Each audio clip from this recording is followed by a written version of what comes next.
Saudara-saudara, selamat sore. Hari ini kita akan kembali melaporkan tentang kinerja data laboratorium yang kita periksa sejak kemarin pada pukul 12.00 sampai dengan hari ini di pukul 12.00. Kita telah melaksanakan pemeriksaan spesimen sebanyak 19.917. Sehingga totalnya sekarang kita melakukan pemeriksaan 621.156 spesimen. Dari pemeriksaan ini kita dapatkan kasus positif sebanyak 1.226 orang, sehingga totalnya menjadi 45.029 orang. Kalau kita perhatikan distribusinya, maka beberapa provinsi menunjukkan angka yang masih cukup tinggi. Di antaranya adalah Jawa Timur, hari ini melaporkan 394 positif baru dan 102 sembuh. Kemudian DKI Jakarta 180 orang positif baru dan 122 sembuh. Sulawesi Selatan 112 positif baru dan 76 sembuh. Jawa Tengah 98 kasus baru dan 20 sembuh. Kalimantan Selatan 83 orang kasus baru dan 25 sembuh. Ada 19 provinsi yang hari ini melaporkan penambahan kasus di bawah 10, dengan 7 provinsi yang melaporkan hari ini tidak ada penambahan kasus sama sekali. Namun beberapa daerah kasus sembuhnya signifikan, lebih banyak dari kasus baru. Misalnya di Banten, hari ini melaporkan 15 kasus baru, namun juga melaporkan 31 kasus sembuh. Kemudian Sulawesi Tenggara melaporkan 3 kasus baru dan 10 sembuh. Kepulauan Riau hari ini melaporkan 1 kasus baru dan 10 sembuh. Saudara-saudara, penambahan ini sangat signifikan di beberapa daerah dikarenakan kontak tracing yang kita laksanakan dari kasus konfirmasi positif yang saat ini dirawat lebih agresif dilaksanakan oleh Dinas Kesehatan daerah. Hasil kontak tracing inilah yang kemudian dilakukan pemeriksaan dengan menggunakan PCR atau menggunakan TCM dan didapatkan hasil positif di beberapa tempat yang signifikan bertambah. Ini adalah upaya kita untuk menjawab bahwa pemeriksaan harus dilaksanakan secara masif berbasis dari data kontak tracing yang dilaksanakan secara agresif. Pemeriksaan ini penting karena ditujukan untuk bisa menemukan kasus positif di tengah masyarakat dan kemudian melakukan isolasi atau melaksanakan perawatan kalau memang membutuhkan atau terindikasi dibutuhkan perawatan.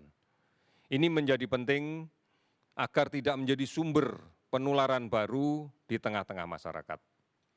Kasus sembuh yang kita laporkan hari ini totalnya adalah 534 orang, sehingga total sembuh menjadi 17.883 orang. Kasus meninggal 56 orang sehingga total menjadi 2.429 orang. 438 kabupaten kota yang telah terdampak di 34 provinsi. Kita masih melakukan pemantauan terhadap orang dalam pemantauan sebanyak 37.336 orang. Pasien dalam pengawasan yang masih ketat kita lakukan pengawasan sebanyak 13.150 orang. Oleh karena itu, saudara-saudara sekalian, mari kita pahami data ini. Yang pertama, bahwa penambahan kasus ini disebabkan karena kontak tracing yang lebih agresif disertai dengan pemeriksaan yang masif.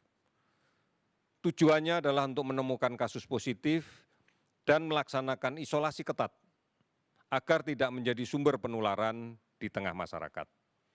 Kemudian yang kedua, kita kembali lagi harus memperkuat komitmen kita untuk mematuhi protokol kesehatan. Menjaga jarak sekarang hendaknya menjadi kebiasaan yang baru.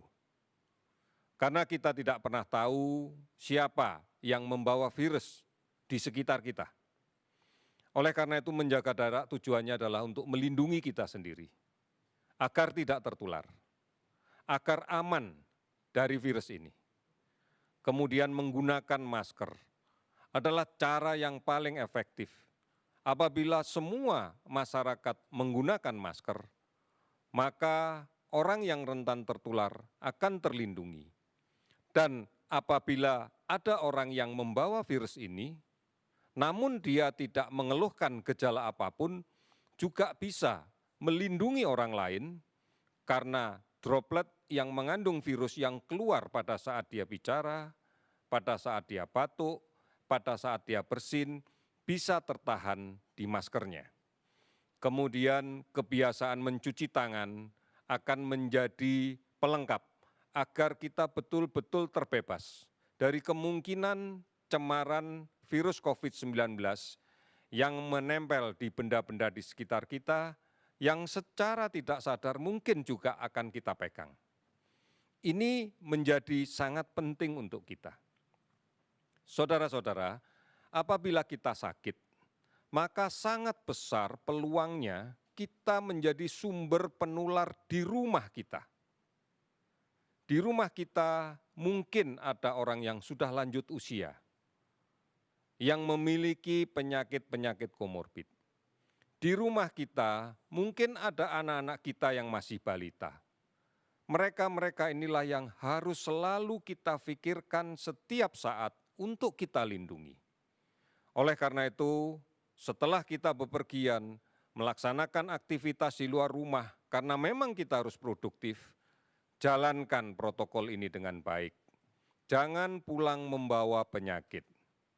Oleh karena itu, kalaupun kita tidak menyadari bahwa kita terpapar virus ini, setelah sampai rumah, segera membersihkan badan.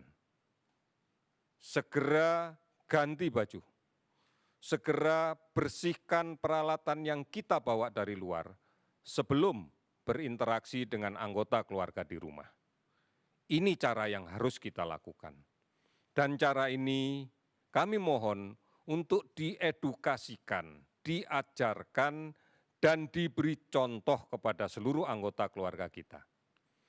Agar adaptasi kebiasaan baru sudah menjadi sesuatu yang tidak asing lagi untuk kita. Sehingga muncul keyakinan di dalam seluruh anggota kita bahwa kita menggunakan masker karena pingin aman, bukan menggunakan masker karena takut didenda, karena takut ditegur orang. Tetapi sepenuhnya kita sadari bahwa kita menggunakan masker untuk mengamankan diri kita sendiri. Saudara-saudara sekalian, aktivitas yang sudah mulai kita laksanakan semata-mata ditujukan untuk mengembalikan kembali produktivitas kita, agar kita bisa produktif kembali.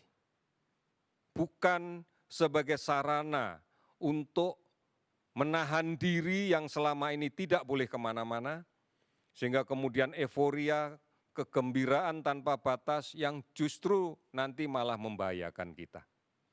Tidak perlu kita ajak anak-anak kita yang masih balita untuk mendatangi pusat-pusat pembelajaran. Tidak perlu mengajak orang-orang tua yang memiliki risiko penyakit yang lainnya untuk menuju ke keramaian. Cukup kita.